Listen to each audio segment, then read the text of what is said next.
গ্রামের আলো ইউটিউব চ্যানেলে সবাইকে স্বাগতম। সুধী ভাই বোন ও বন্ধু, গ্রামের অরিজিনাল চিত্র। ডাল তুলছে জেলে, ধরবে মাছ, ফেলছে জাল। চমৎকারভাবে এগিয়ে যাচ্ছে জাল নিয়ে, সাথে রয়েছে ড্রাম। মাছ ধরছে, ড্রামে রাখছে। চমৎকার দৃশ্য। এই দৃশ্য একমাত্র বিশাল সাপ হাত দিয়ে ঝাড়া দিয়ে ফেলে দিল। বনের মধ্যে কিন্তু সাপও থাকে, শুধু মাছ না। তাই জেলেতে ভাইদের সাবধান, যানরা মাছ ধরতে নামবেন।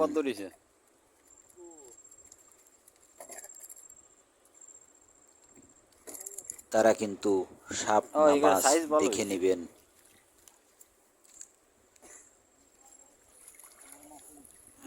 ধন্যবাদ সবাইকে।